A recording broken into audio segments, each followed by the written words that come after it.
What's going on, guys? ChillisFM here, taking a look at two of the newly improved Pokemon in the Open Ultra League. I'm talking about Greedent, which is now the 13th best Pokemon in the Ultra League, with Mudshot, and Heliolisk, which is now the 38th best. This thing had no play before, it is now the 38th best. So I wanted to break down each of them. I did try it out on stream with Hitmontop on the lead and had some success, but not that much. But I changed up the team a little bit and had a lot of success. I'm running now Toxicroak in the lead, with Greedent as my save swap and Heliolisk as my closer. This team worked really well for me. I could have gone 10-0 with it. I ended up going 8-2, I believe, or maybe 7-3. 7-3, I believe. So I could have gone 10-0. I did want to make sure that I got this video out because it has a lot of decision making in it that I didn't do that well. So hopefully y'all can learn from it, and I'm definitely learning from it as well. That way I can battle better in the future. All right, let's get into these battles. In the first battle, we are going to have Toxicroak. Toxicroak, by the way, still an amazing lead, up against the Virizion. Great lead. They do swap out into an Ampharos. So my opponent is core broken by Toxicroak. We will outpace to this Mud Bomb since they had one turn swap. And of course, that's going to be grabbing a shield. I'm going to throw one more counter, try to catch a potential Thunder Punch on my Greedent. We are unsuccessful. So now we're going to have to respect a Focus Blast. We do connect with the Body Slam, which means they're not really going to be able to bait and get to a Focus Blast before I make it to another Body Slam at least. So we do shield it up, and it is the Focus Blast. So yes, they would have been able to bait and get to one, but they would have had to give up their second shield. At this point, we can just eat this Brutal Swing, no big deal. Leaving with quite a bit of energy on our Greedent, almost at the back-to-back Body Slams, going to throw one Mud Shot and then the Body Slam. That is proper timing, only giving them one free turn of energy. Again, one Mud Shot and then the Body Slam. Now I do make what I consider a pretty good play here. We could CMP, go for the CMP right there on that next Body Slam, but I know Greedent's not going to win CMP, so I might as well play to good timing, and if they don't throw, then great, I just got an extra Mud Shot in. This time I do go for the CMP just because that Body Slam would basically be lethal, so if they didn't throw there, then they would have to give up their second shield. Alright, so now we can come in with Toxicroak. Toxicroak absolutely walls this thing's movesets. Leaf Blades do still chip away. And in the back, it's going to be their own Heliolisk. Very cool to see. I actually ran into this team twice in these two sets. So really interesting. Not too different from what I am running, but we do definitely have the team comp advantage with Toxicroak in the lead. So I am going to go ahead and just eat this. They didn't build up to the Grass Knot. Grass Knot hits way harder than Breaking Swipe. Breaking Swipe is not that great of a move, especially when it's non-stab. So yeah, we're just going to go ahead and eat that next one. I'm going to throw the Grass Knot one Volt Switch before they were at their third Breaking Swipes. Those Breaking Swipes come so quickly. You're going to see it throughout this video. And look right there. We're already at the Breaking Swipe. We can throw it into Virizion. Since they did land two Breaking Swipes on us, it's not going to be enough to KO. But that attack drop for them is going to prevent them from getting the farm down. We make it to another Breaking Swipe, and that's going to be GG's. Well played to my opponent. Let's go. I also still had a shield, of course. I could have just got one counter through with Toxicroak and been fine. All right, so Alolan Sandslash lead Shadow. They're going to safe swap into Gallipot. Immediately, I recognize the team, right? It's going to be Giratina, likely with Dragon Breath in the back. We're going to come in with Heliolisk here. We are taking no damage from the Shadow Claw since they are double resisted thanks to Heliolisk normal typing. Normal typing's actually kind of good for Heliolisk in the Ultra League. I don't think it's that great in the Great League.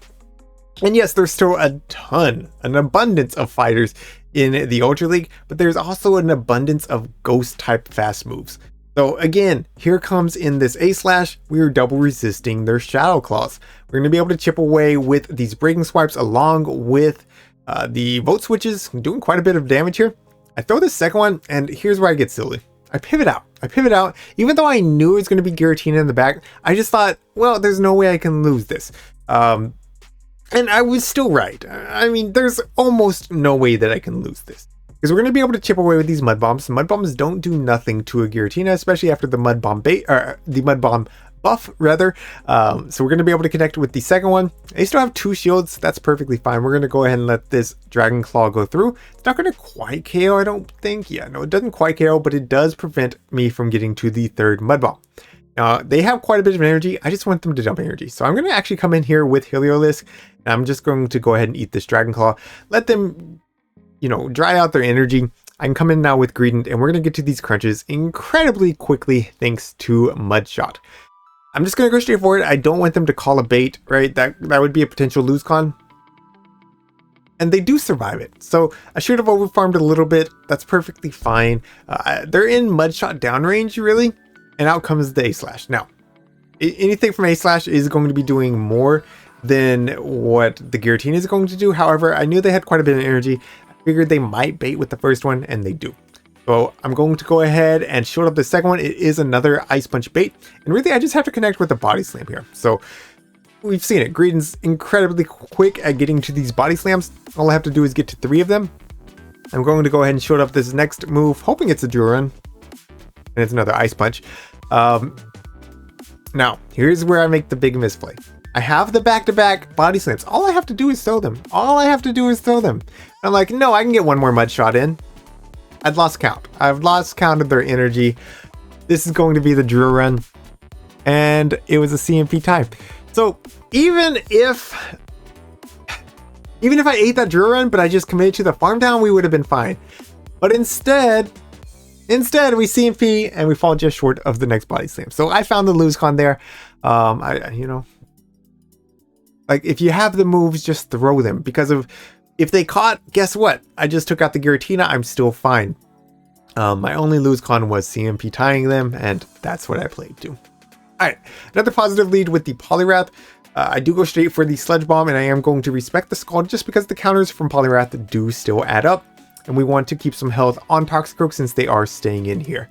They do throw immediately here. This can only be an Ice Punch, so I'm going to go ahead and let that go through. No big deal.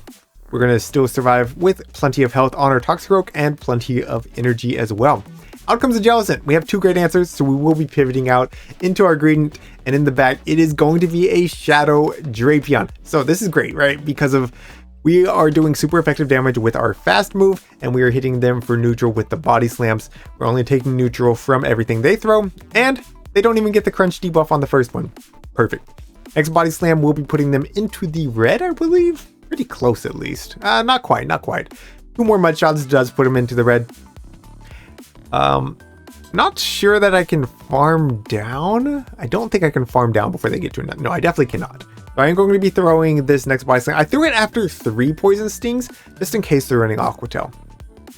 They do let that go through. Now I could throw this Crunch immediately here. But if they dump their energy, then they're pretty much dry. So I figured that was fine. I'm going to come in now with Heliolisk. Heliolisk absolutely walls Jellicent, right? They just Top Lash. Surfs do hit for neutral, but we're resisting all the ghost type moves while doing super effective damage with the Volt Switches, with the Grass Knots, and Breaking Swipe even will be dropping their attack. So opponent top lefts, that's GG's. Alright, into the next one. Jellicent lead. Horrible lead for Toxicroak. We will be swapping out. They do let us connect with this Crunch, and then they come out with a Galarian Stunfisk. We're going to be going immediately for the Crunch. If I can get a defense drop, that is beautiful. Crunch coming through. No defense drop on the first one. That is fine. I decide not to shield here. I know I can tank 1 Earthquake. They probably need 2 Earthquakes, right? Yeah, definitely they need 2 Earthquakes. Rock Slide's just not going to do it from here. So another Crunch coming through. Do we get the defense drop this time? No, we do not. And at this point, I've decided, well, we're probably not going to flip switch. I'm just going to have to be okay with that. Another Crunch coming through. Still no defense drop. Unfortunate. So maybe if I wanted to 2-shield, I could flip switch, but Heliolisk down shields is just not that great. It is way better when it has 2 shields. Way better. So I'm going to actually come in with Toxicroak, and I'm just going to no-shield this. This could be an Earthquake. It should be an Earthquake, and it is an Earthquake. Toxicroak does barely survive, and I'm just going to go for the Volt Switch down right here. In the back, they have a Charizard. So yes, my opponent is core broken by Heliolisk. We're going to immediately fire off this Breaking Swipe. They no-shield it, and then they throw after only 5 wing attacks, or 6 wing attacks, I believe. It's not a Blast Burn. So we're going to go ahead and let that Dragon Claw come through. They do make it to another Dragon Claw. This will be putting me low, but again, Jellicent can never Hex down our Heliolisk. So I'm just going to go ahead and let that go through. And now here's the Jellicent. Now, for those that were paying attention at the beginning of the battle, this Jellicent stayed in quite a while, built up energy, and then dipped. I completely forgot. I was not paying that close attention. So, I'm focused on throwing good timing with the first Breaking Swipe. They do dip after it and catch on the Stunfisk. Great catch by my opponent. All I have to do to win right here. All I had to do to win is throw a Breaking Swipe. Just throw. But instead, I let them connect with the second Surf. So I don't grab their shield and I don't drop their attack. And you can see if I drop their attack, we easily make it to that Mud Bomb. That would have been GG's. So again, it's just keeping track of your opponent's energy. That's what I was really failing to do when I played these battles. Granted, it was 1 a.m. When I was playing these battles. Probably shouldn't have been playing them at that time. I don't know. I got excited for Ultra League. I wanted to jump in. But anyways, yeah, definitely some misplays on my part. Hopefully I can learn from them. Hopefully you can learn from them as well. All right, so we are able to not wall this Mandibuzz, but it's a really good matchup for Heliolisk. Even though Mandibuzz is very bulky, Heliolisk very glassy, we are resisting these air slashes. We are doing super effective damage with the Volt Switches and the Breaking Swipes. Again, dropping their attack every single time. So they decided not to throw there. I'm pretty sure they had the Dark Pulse, but we would have survived it anyways. So I think they wanted to get some energy on their A-Slash. I don't like that. I know that Greedent can hang with that A-Slash, so I am going to pivot back into Toxicroak, and now we lure out a Gliscor. This is actually nice to lure out, because Greedent with Mudshot doesn't love to see Gliscor anyways. My whole team doesn't really love to see Gliscor.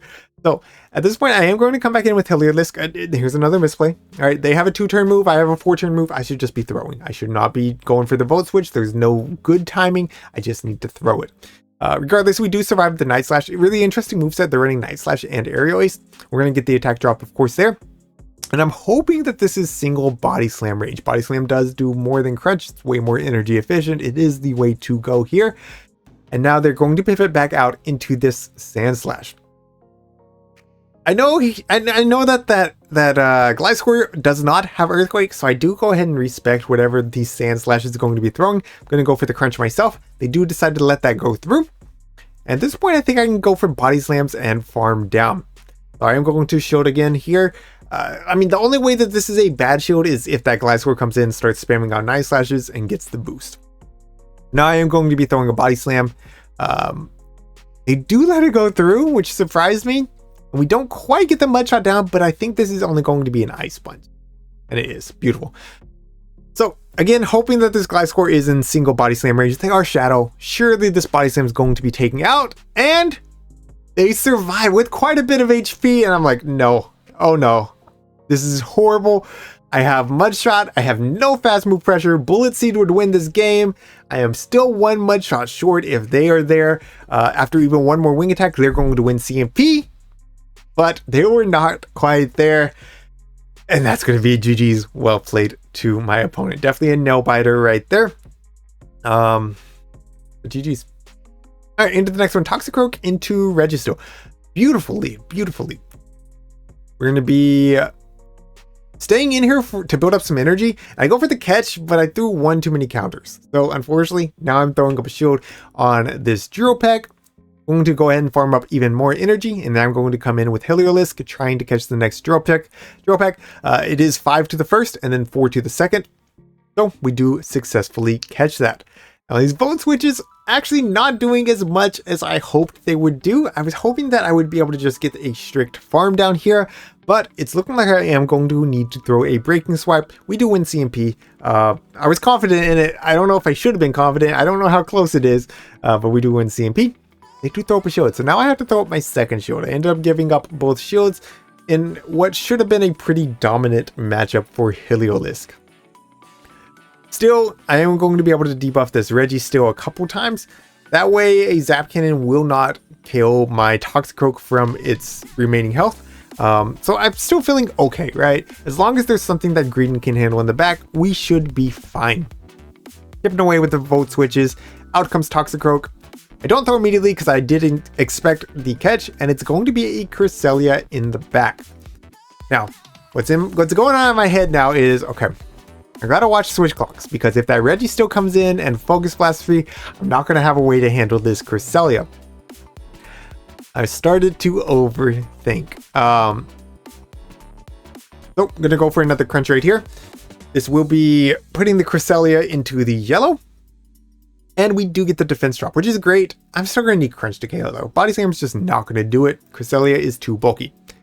They are running Future Sight. They still need one more move to KO my Greedent. And in that time, I easily make it to this Crunch. Crunch coming through. It grabs the final shield and I get aggressive here, but that is the wrong play. I go for the Sledge Bomb to ensure that I'm able to take out this Cresselia, but now I don't have the back-to-back Mud Bombs for this Registeel and I needed them. This Registeel is no longer debuffed. The Zap Cannon's going to KO my Toxicroak and my Greedent. I'm going to need 2 moves from Greedent to be able to KO this Registeel, and this is just bad at this point. This is just bad because I'm going to make it to this Crunch, but even if I get the debuff, the Mud Shots are non-stab from Greedent. Greedent is very bulky. It doesn't have the fast move pressure. Yeah, we'd need at least another Body Slam. So instead, they make it to the Focus Blast. What I should have done, I should have just stayed in with Greedent against that Cresselia. If they come in and snipe with the Registeel, that is fine. We can come in with the Toxicroak. We can always have a Sledge Bomb for that Cresselia. But geez, again, got in my head. Just some minor tweaks to easily win that game. All right, this is a good one. Quaquaval. I don't know how you say it, but it's here. Now I called the close combat there because of, well, 2 reasons. Number 1, Greedent's so bulky, I figured we would survive it. Number 2, I didn't expect them to want to debuff themselves. I expected them to stay in that matchup. But instead, they throw a Liquidation. They come out with a Shadow Gliscor. I've talked about it, right? This team does not want to see this Shadow Gliscor anywhere. However, I am chipping away with these Body Slams, which is best case scenario. Now they do have back-to-back Night Slashes, so I go ahead and let this go through. They actually go for the Earthquake, which is the right play because if Night Slash would not have KO'd, Aerial Ace would not have KO'd, I would have made it to another Body Slam. Now, I throw on CMP. Yes, this is a double resisted Mud Bomb, but I'm just looking for any chip, and I'm trusting in Heliolisk with 2 shields to be able to sweep the end game. My opponent makes a bit of a misplay. They had the Quake, but they throw the Night Slash. They were expecting a shield and they wanted some kind of chip damage. Well, that's fine. I'm going to go ahead and just eat back both these Night Slashes. I'm going to come in with Heliolisk, and I'm going to get that energy lead with that first Volt Switch. They're coming back in with Quaquaval. I don't know how you say it, but this is great for me. I'm getting more and more energy. I can easily show up what could be a close combat. It's an Aerial Ace instead, and in the back, oh baby, there it is, the Jellicent. We are going to wall this thing. We are going to drop their attack with a Breaking Swipe. Proper timing here. Proper timing is 2 Volt Switches. Since I could throw the 2 Volt Switches before they made it to the first Surf, that was the right thing to do. Now I throw another one there because I didn't want to give them a full 3 turns. You could argue that I should have just done the next Breaking Swipe. But here, I'm going to throw one more Volt Switch. I'm going to throw the Breaking Swipe. That grabs the shield, and now we have the Grass Knot ready to go. Grass Knot will easily take out this Jellicent, and at this point, we just Volt Switch down. That's going to be GG's. Well played to my opponent. That's going to be the final battle of today's video. So yeah, okay, so 4-1 there and 3-2. So yeah, I went 7-3, 7-3 with the team. So I did have a lot of fun with this team. I think it has a lot of potential. I would say that both Greedent and Heliolisk are worth the investment. Both are really fun to play. Heliolisk definitely needs shields, and Greedent, sometimes you're going to want Mud Shot, sometimes you're going to want Bullet Seed. It's just the way that it goes. I think Mud Shot overall is better. So running with Mud Shot and Toxicroak. If y'all were around last season, y'all know I hit Legend with Toxicroak. If you don't have Toxicroak, build up Toxicroak. These are all 3 XL Pokemon. Greedent is level 50. The other 2 are somewhere between 40 and 50. Not exactly sure. So somewhat expensive builds. But anyways, that's going to be it for today. Thank you all so much for watching. Thank you to my channel members for your support. And until next time, this is ChillisFM reminding you to always keep pushing forward.